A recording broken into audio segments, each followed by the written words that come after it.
l'heure de la délivrance a sonné. Bonjour bien-aimés dans le Seigneur, nous sommes lundi matin, lundi de Pâques. Oh, bonne fête de Pâques, il est ressuscité notre Dieu, il est ressuscité, Jésus est vivant. Nous voulons, avant de commencer le thème que j'avais prévu, qui va commencer mardi, nous voulons aujourd'hui parler de la résurrection de notre Seigneur Jésus-Christ. Il est ressuscité. Et c'est un grand événement pour les chrétiens, nous ne pouvons pas ignorer, c'est l'un des moments les plus importants pour nous. Après avoir introduit Pâques, nous voulons maintenant clôturer ce chapitre par la résurrection. Nous lisons donc Matthieu 28. Nous lisons donc Matthieu 28 à partir du verset 1er. Matthieu 28 à partir du verset 1er. Après le sabbat, à l'aube du premier jour de la semaine, Marie de Magdala et l'autre Marie allèrent voir le sépulcre. Et voici, il y eut un grand tremblement de terre, car un ange du Seigneur vint rouler la pierre et s'assit dessus. Son aspect était comme l'éclair, et son vêtement blanc comme la neige. Les gardes tremblèrent de peur et devinrent comme morts. Mais l'ange prit la parole et dit aux femmes, « Pour vous, ne craignez, car je sais que vous cherchez Jésus qui a été crucifié. Il n'est point ici, il est ressuscité, comme il avait dit. Venez, voyez le lieu où il était couché, et allez promptement dire à ses disciples qu'il est ressuscité des morts. Oh, il n'est point ici, et il est ressuscité comme il avait dit. Venez, voyez le lieu où il était couché, et allez promptement dire à ses disciples qu'il est ressuscité des morts. » Là, c'est le verset 6 que j'ai repris. Et voici, il nous précède en Galilée. Il vous précède en Galilée. C'est là que vous le verrez. Voici, je vous l'ai dit. Elles s'éloignèrent promptement du sépulcre avec crainte et avec une grande joie. Elles coururent porter la nouvelle aux disciples. Et voici, Jésus vint à leur rencontre et dit, « Je vous salue. » Elles s'approchèrent pour saisir ses pieds et se prosternèrent devant lui. Alors Jésus leur dit, « Ne craignez pas. Allez dire à mes frères de se rendre en Galilée. C'est là qu'ils me verront. » Amen. Allez-y dire à mes frères de se rendre en Galilée. C'est là qu'ils me verront. Alors j'ai lu Matthieu 28, versets 1 à 11, à 10. Jésus est mort. 3 jours après, les femmes Marie Magdala et l'autre Marie allèrent voir le sépulcre. Vous allez voir dans les enseignements, ou pour ceux qui ont déjà vu, je pense que j'ai parlé de ça pendant la Pâque, Marie Magdala, c'est la femme qui a versé de son parfum, qui avait suscité la colère de Judas, qui a versé de son parfum. Elle était en train de prévoir déjà la résurrection de Jésus sans le savoir. En Israël, quand il y avait un mort, on le mettait dans une tombe. Là-bas, les tombes, c'est comme des petites maisons couvertes par une grosse pierre. Et le 3e jour, les parents proches ou les amis de la famille ou du défunt partaient pour embaumer le corps avec du parfum avant qu'il commence à pourrir. C'est comme ça qu'ils faisaient, pour diminuer les odeurs et puis pour donner une certaine sanctification au corps selon leur coutume. Donc ces 2 femmes-là et les autres vont au sépulcre de Jésus. Ce n'est pas pour aller faire autre chose, pour voir s'il est ressuscité, parce qu'ils n'avaient même pas ça dans leur tête. Ils sont partis pour faire leurs rituels. En partant même, elles se disent, mais qui va déplacer la terre pour nous? Mais ici, il s'est passé un grand miracle. Juste en marchant déjà, il y a eu un tremblement de terre, comme un bruit du tremblement de terre, et la terre était déplacée. Et quand elles arrivent, elles trouvent un ange assis sur la pierre qui a dit, « Pourquoi cherchez-vous Jésus parmi les morts?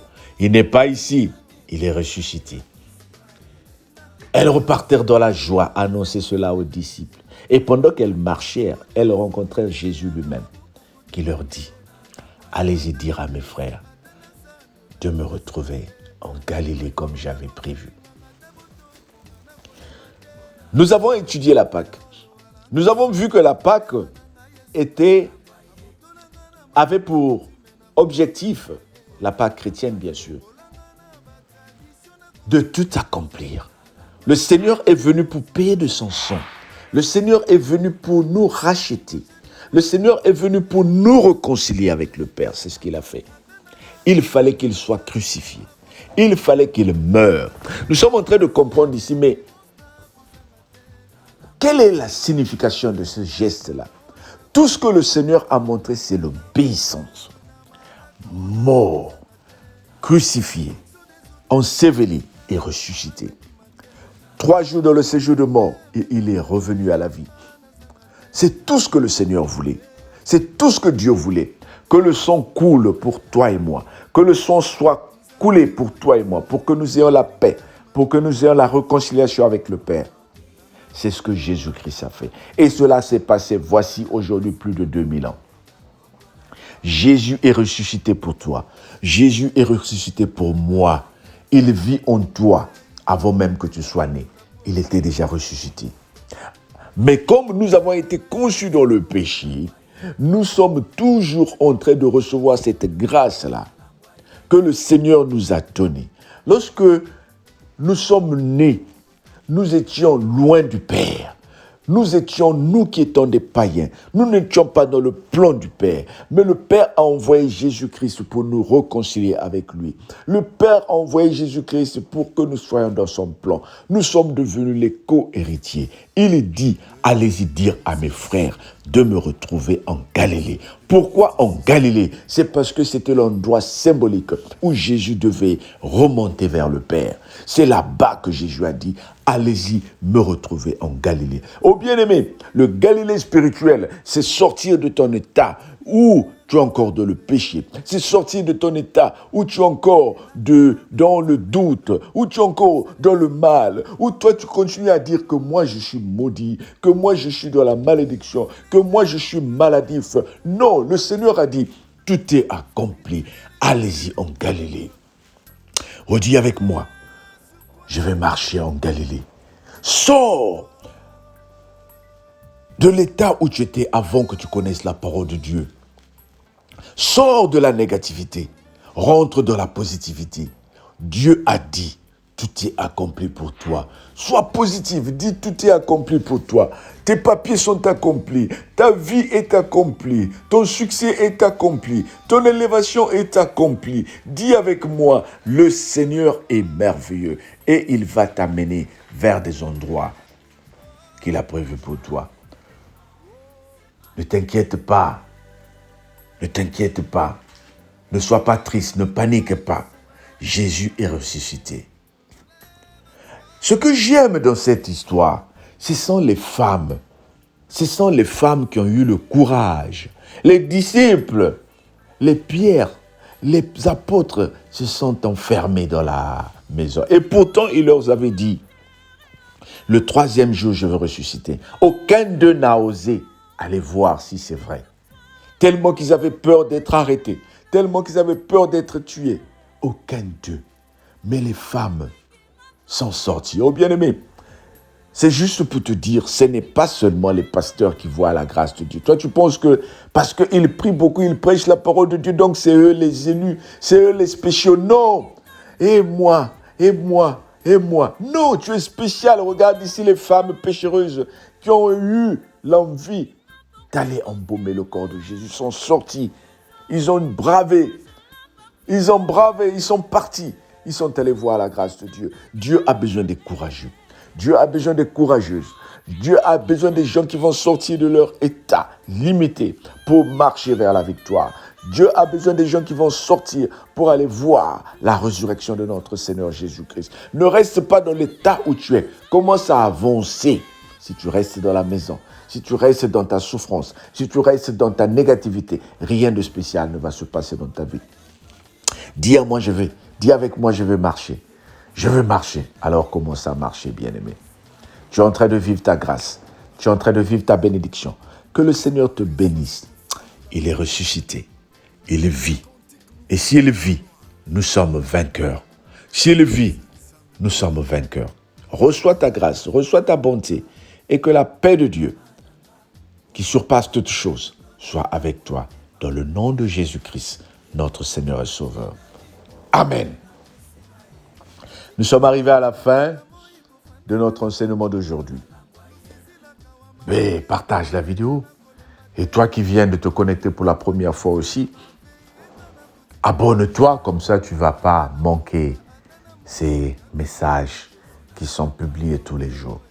Je vais dire que demain, nous allons commencer les études sur les disciples de Jésus-Christ. Il est mort, mais il a laissé son église avec les disciples.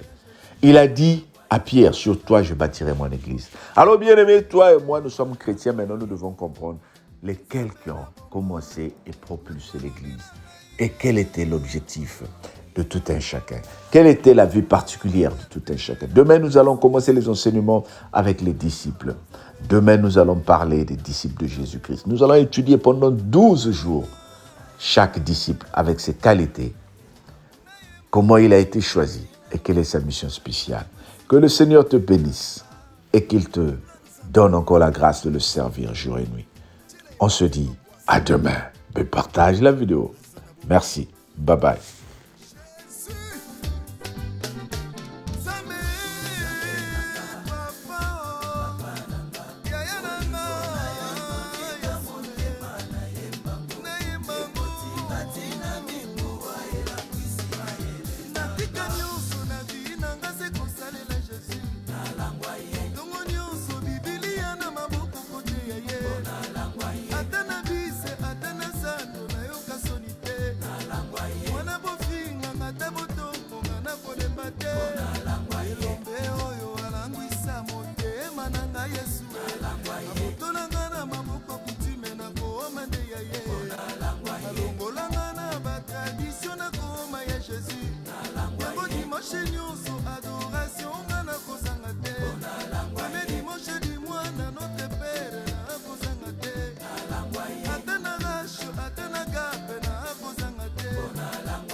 L'heure de la délivrance a sonné. Le soleil de la justice s'est levé. Il s'appelle Jésus. Alléluia.